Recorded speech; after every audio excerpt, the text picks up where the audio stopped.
Assalamualaikum warahmatullahi wabarakatuh.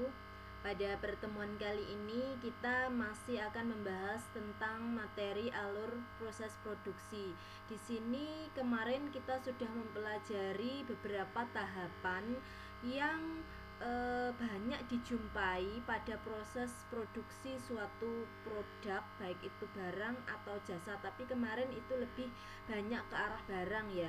Nah, terus kemudian pada pertemuan kali ini kita juga masih sebenarnya membahas tentang alur proses produksi. Itu saya memberikan contoh langsung pada berbagai macam sektor. Untuk pertemuan kali ini atau video kali ini kita membahas salah satu sektor dulu, yaitu pada sektor konveksi.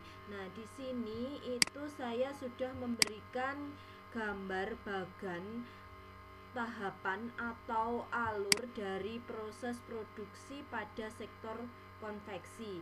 Ada beberapa tahapan secara umum ya, terkadang di beberapa sumber atau mungkin yang kita jumpai di lingkungan mungkin tidak sedetail atau mungkin bahkan lebih detail daripada yang ini, tapi secara umum tahapan itu hampir sama. Nah, di sini itu yang pertama untuk sektor konveksi itu adalah pemilihan bahan. Kemudian selanjutnya itu adalah pembuatan desain. Dan selanjutnya adalah pemilihan ukuran. Kemudian dari pemilihan ukuran ini jadi satu ya, pemilihan ukuran, kemudian ada tahap penyablonan, kemudian selanjutnya ada tahap penjahitan, dan yang selanjutnya ada tahap finishing, dan yang terakhir itu adalah packaging. Nah, di sini itu beberapa tahapan yang sekiranya kita jumpai ketika kita melihat pada suatu pabrik atau mungkin suatu rumah yang menghasilkan atau yang bekerja pada sektor konveksi. Nah, langsung saja di sini saya jelaskan untuk masing-masing tahapan sesuai dengan bagan yang ada di gambar ini. Nah, yang pertama itu adalah pemilihan bahan. Tahap pertama dalam proses produksi konveksi itu adalah pemilihan bahan. Jadi di sini itu konveksi itu kan menghasilkan beberapa produk, misalkan itu baju atau mungkin bawahan atau mungkin kaos dan sebagainya, banyak macamnya. Nah, di sini itu yang pertama itu tentu adalah pemilihan bahan. Kenapa? Karena bahan itu sangat penting untuk menunjang dari produk yang dihasilkan.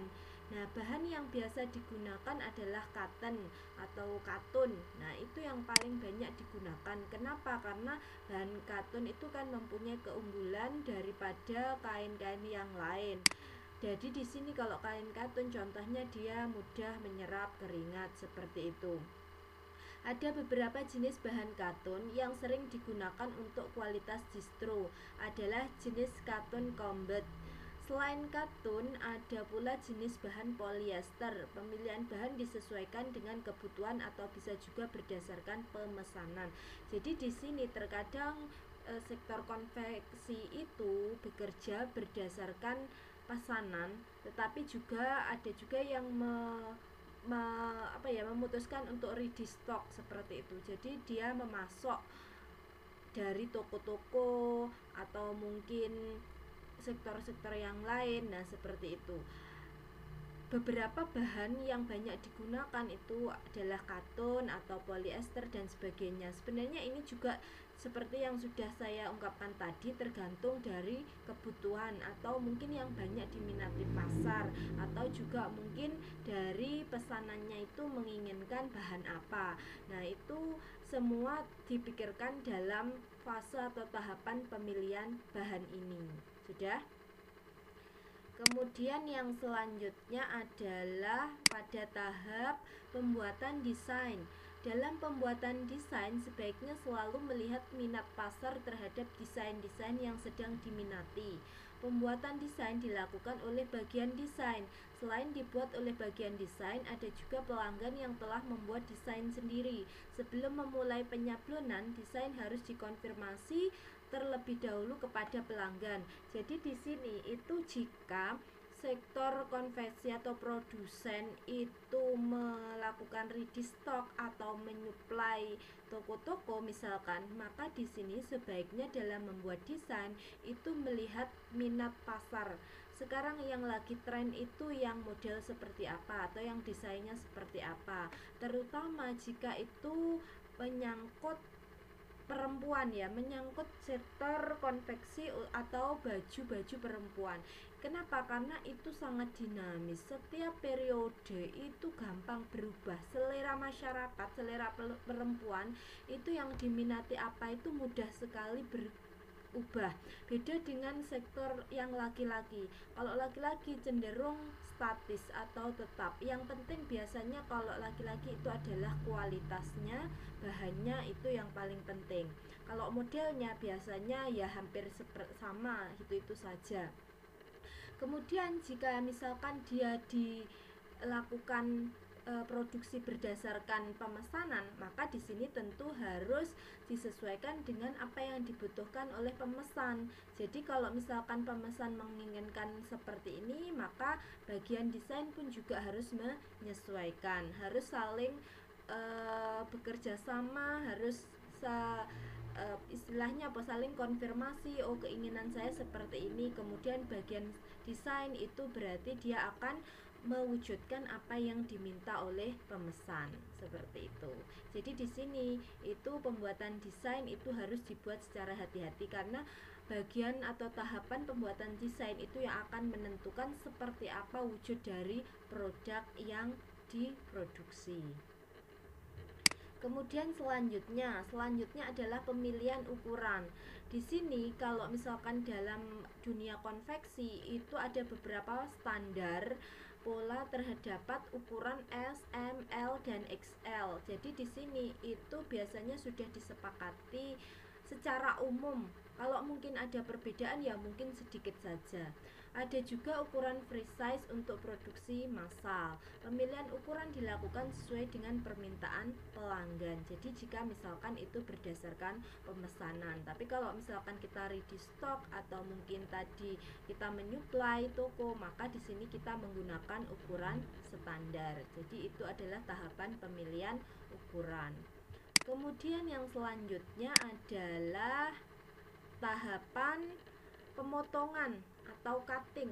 Nah, proses pemotongan kain disebut juga dengan cutting. Pemotongan kain dilakukan dengan mesin cutting atau mesin potong kain. Jadi di sini itu setelah desainnya itu sudah jadi, maka di sini itu dilakukan tahap pemotongan sesuai dengan kebutuhan. Jadi desainnya seperti apa, maka pemotongannya juga menyesuaikan desain yang telah dibuat.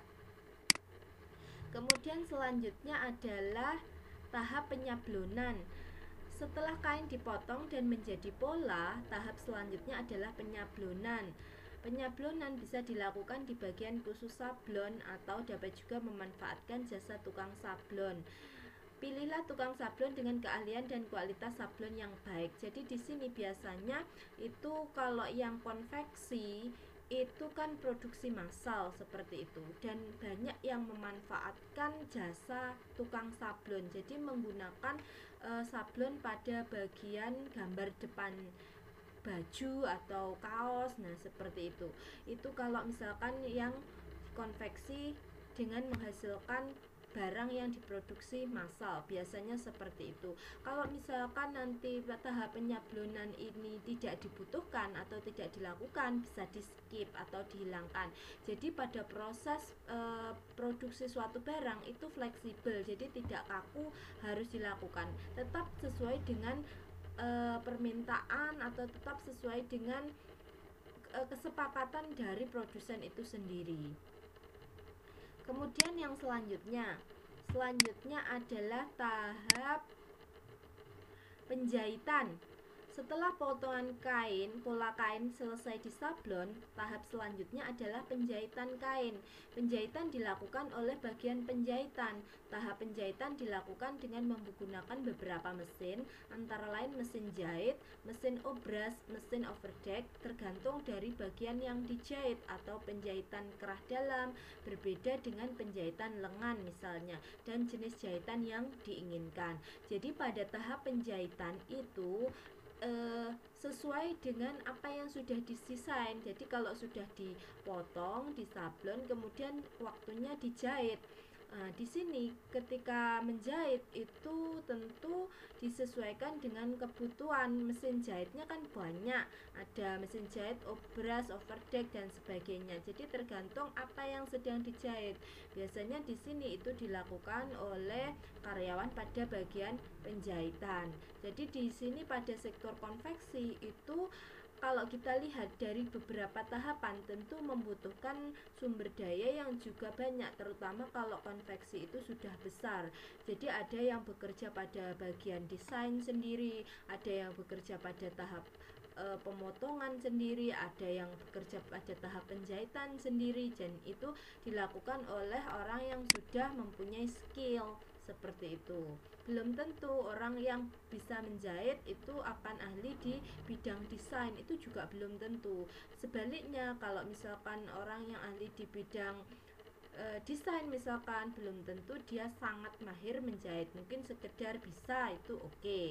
Nah, jadi tetap menyesuaikan dengan kebutuhan.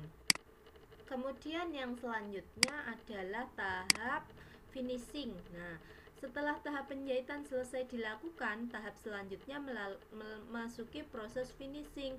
Pada tahap ini dilakukan pengecekan hasil produksi jahitan.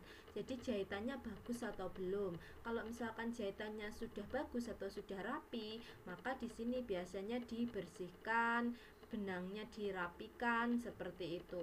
Tapi kalau misalkan jahitannya itu masih jelek, biasanya itu harus diperbaiki ulang. Kalaupun tidak bisa diperbaiki, maka dia tidak boleh dilanjutkan untuk dijual. Nah, di sini itu dilakukan juga bisa tahap pengecekan kualitas atau quality control. Jadi bisa pada tahap finishing atau mungkin bisa juga pada alur yang lain, itu quality control itu dimasukkan ke dalam tahapan selanjutnya setelah tahap finishing. Jadi sehingga ketika sudah melalui tahap quality control, itu yang lolos proses ini itu adalah yang benar-benar memiliki kualitas seperti yang diinginkan. Jadi di sini kalau misalkan tahap quality control itu harus dilakukan pengecekan. Jadi di sini kalau misalkan barang itu sudah sesuai dengan desain, sudah sesuai dengan apa yang diinginkan, sudah sesuai dengan persyaratan, atau sudah bagus tanpa ada cacat, maka di sini barang itu siap untuk dikemas kemudian dipasarkan seperti itu.